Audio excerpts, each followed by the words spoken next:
குறிப்பாக இந்த வழக்கை பொறுத்தவரையிலும் அரசு தரப்பில் இருக்கக்கூடிய அலுவலர்கள் உடனடியாக ஆஜராக வேண்டும் என்று நீதிபதி ஒரு உத்தரவிட்டிருந்தார். அதுவும் அவர்கள் நேரில் ஆஜராக வேண்டும் என்ற தேவையெல்லாம் இல்லை. அதே நேரத்தில் காவல் ஆணையர் சீருடையில் இருக்க வேண்டும் என்ற அவசியம் எல்லாம் இல்லை. ஆனால் அவர் நேரில் ஆஜராக வேண்டும். நீதிமன்றத்துடைய மதிப்பும் மாண்பும் என்னவென்றால் அவர்களுக்கு தெரிய வேண்டும். அதற்காக அவர்களை காணொலி வாயிலாக ஆஜராக அறிவுறுத்துகிறேன் என்று தெரிவித்திருந்தார். இந்த சூழலில் தமிழக அரசு சார்பில் சொல்லக்கூடிய அதுக்கு பதிலாக அதிகாரிகளை 5 நிமிடங்களுக்குள்ளாக ஆஜராக வேண்டும் என்று கூறினால் அது எப்படி என்று அரசு தரப்பிலிருந்து கேள்வி முன்வைக்கப்பட்டிருக்கிறது. இதற்கு பதிலளித்திருக்கக்கூடிய நீதிபதி ஜி.ஆர். சுவாமிநாதன் அவர்கள் செயல் அலுவலருடைய நடவடிக்கை என்பது அவரை ஆஜராக உத்தரவிடுவதற்கான காரணமாக அமைந்துவிட்டது. அதே நேரத்தில் மாலை 5:30 மணிக்குள்ளாக 5 நிமிடத்தில் ஆஜராக சொன்னால் எப்படி முடியும் என்று கேட்ட அரசு தரப்புக்கு பதிலாக 5:30 மணி என்று நேரத்தை குறிப்பிட்டு நீதிபதி தெரிவித்திருக்கிறார். ஏனெனில் இந்த வழக்கு 4:45 மணியிலிருந்து தொடர்ந்து நடைபெற்று வருகிறது.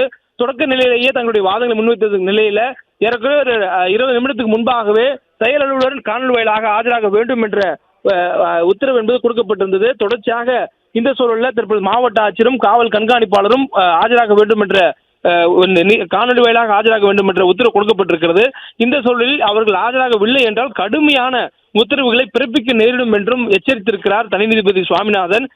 குறிப்பாக காணொலி வாயிலாக இவர்கள் ஆஜராக வேண்டும் என்று கொடுக்கப்பட்டதற்கான அந்த தளர்வு என்பது இவர்கள் தற்பொழுது உடனடியாக நீதிமன்றத்துக்குள் வர முடியாது என்ற காரணத்தினால் அவர்களுக்கு இந்த தளர்வு கொடுக்கப்படுவதாகவும் அவர்கள் நீதிமன்றத்துடைய மாண்பை மதிப்பவர்களாகவும் நீதிமன்றத்துடைய மதிப்பை புரிந்தவர்களாகவும் இருக்க வேண்டும் என்பதற்காகவே இந்த உத்தரவு என்பது கொடுக்கப்படுவதாக தனி நீதிபதி ஜி.ஆர். சுவாமிநாதன் தெரிவித்திருக்கிறார். மேலும் இந்த வழக்கை பொறுத்தவரையிலும் தீபத்தூணில் தீபம் ஏற்றுவது தொடர்பான ஒரு வழக்கு, அந்த வழக்கிலிருந்து தற்பொழுது நீதிமன்ற அவமதிப்பு வழக்காக மாறி தமிழ்நாடு காவல்துறை, தமிழ்நாடு அரசு அதனுடைய செயல்பாடுகள் தற்போது நீதிமன்றத்துடைய மாண்பு என்று இந்த வழக்கினுடைய போக்கே தற்பொழுது மாறிக்கொண்டிருக்கிறது.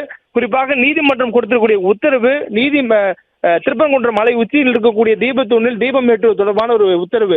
ஆனால் அந்த உத்தரவை பின்பற்றக்கூடியதற்கான கால சூழல் இல்லை என்றும் இது ஒரு சமூகத்தில் ஒரு பதற்றமான சூழலை ஏற்படுத்தக்கூடிய ஒரு குந்தகம் விளைவிக்கக்கூடிய செயலாக மாறிவிடக்கூடாது என்ற அச்ச உணர்வு இருப்பதால் 140 தடை உத்தரவு போடப்பட்டிருப்பதாக காவல்துறை தரப்பில் தெரிவிக்கக்கூடிய சூழல்ல இது போன்ற ஒரு நீதிமன்ற உத்தரவை ஒரு அரசால் பின்பற்ற முடியவில்லை என்றால் அப்பொழுது அந்த காவல்துறைக்கு மாற்றாக ஒரு மத்திய பாதுகாப்பு படையை அனுப்புவதாக நீதிபதி தெரிவித்து ஒரு மத்திய பாதுகாப்பு படையினருடன் 10 பேர் கொண்டவருடன் அவர் மனுதாரர் தீபத்தூணில் தீபம் ஏற்றுவதற்கான உத்தரவை பிறப்பித்திருந்தார். அந்த உத்தரவுக்கும் குந்தகம் விளைவிக்கும் வகையில 144 தடை உத்தரவு போடுவது மட்டுமில்லாமல் தீபம் ஏற்றுவதற்கு அனுமதிக்காதது என்பது நீதிமன்றத்துடைய செயல்பாடுகளை கேள்விக்குள்ளாக்குவதாக நீதிமன்றம் கருதக்கூடிய சூழல்ல இது நீதிமன்ற அவமதிப்பு வழக்காக எடுத்துக்கொள்ளப்படும் என்று சொல்லப்படுகிறது. அதனாலே இந்த வழக்கு உடனடியாக விசாரணைக்கு எடுத்துக் கொள்ளப்பட்டிருக்கிறது. அதுவும் இந்த நீதிமன்ற தனி நீதிபதி ஜி.ஆர். சுவாமிநாதன் தான் கார்த்திகை தீபத்தன்று தீபத்தூணில் தீபம் ஏற்றுவதற்கான உத்தரவை பிறப்பித்தவர். தற்பொழுது இந்த அவதூறு வழக்கையும் அவரே விசாரித்து வரக்கூடிய சூழல்ல அவர் இந்த வழக்கினுடைய சாராம்சங்களை தொடக்க நிலையிலிருந்தே கண்காணித்து வரக்கூடிய நபராகவும் இருக்கிறார்.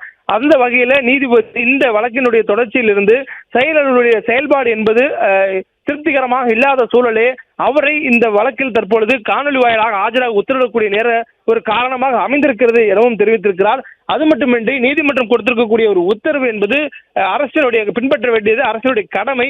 அந்த சூழலில் ஒரு அரசினுடைய அதிகாரியாக இருக்கக்கூடிய மாவட்ட நிர்வாகத்தினுடைய தலைமை பொறுப்பேற்கக்கூடிய மாவட்ட ஆட்சியர் மற்றும் இந்த காவல்துறையினுடைய மாவட்டத்தில் உயர் பொறுப்பில் இருக்கக்கூடிய காவல் ஆணையர் உள்ளிட்டவர்கள் இந்த நீதிமன்ற உத்தரவை மதிக்கவில்லை என்றால் அதனை பொறுத்து கொள்ள முடியாது. அதே நேரத்தில் சட்டத்தின்படி ஆட்சி நடக்க வேண்டும், சட்டத்தின்படி அவர்கள் செயல்பட வேண்டும், அதன்படி அவர்கள் நேரில் ஆஜராகி அதற்கான விளக்கங்களை கொடுக்க வேண்டும் என்று தனி நீதிபதி தனது உத்தரவில் குறிப்பிட்டிருக்கிறார். அதன் அடிப்படையிலேயே தற்பொழுது 5:30 மணிக்குள்ளாக மதுரை மாவட்ட ஆட்சியர், மதுரை மாநகர காவல் ஆணையர், அதே போன்று திருப்பரங்குன்றம் கோயிலினுடைய செயல் அலுவலர் இவர்கள் மூவரும் நீதிமன்றத்திற்கு ஆஜராக வேண்டும், அதுவும் காணொலி வாயிலாக அவர்கள் ஆஜராக வேண்டும் என்ற ஒரு விளக்கம் அவர் அளித்திருக்கிறார். நேரில் வருவதற்கான கால தாமதம் ஆகும் என்பதனால் காணொலி வாயிலாக ஆஜராகுவதற்கான ஒரு தளர்வும் கொடுக்கப்பட்டிருக்கிறது. அதுவும் குறிப்பாக காவல் ஆணையர் அந்த நேரத்தில் தற்போது ஆஜராகும் நேரத்தில் சீருடையில் இல்லாவிட்டாலும் அவர் காணொலி வாயிலாக ஆஜராக வேண்டும் என்ற ஒரு தளர்வையும் கொடுப்பதாக நீதிபதி தெரிவித்திருக்கிறார். ஒருவேளை மூவரும் தவறினால் அவர்களுக்கு எதிரான கடுமையான உத்தரவுகளை பிறப்பிக்க நேரிடும் என்ற ஒரு எச்சரிக்கையும் தனி நீதிபதி ஜி.ஆர். சுவாமிநாதன் கொடுத்திருக்கிறார். பிளே ஸ்டோர் மற்றும் ஆப் ஸ்டோரில் இருந்து பாலிமர் செயலியை QR கோடு மூலம் பதிவிறக்கம் செய்யுங்கள். செய்திகளை உடனுக்குடன் பெறுங்கள்.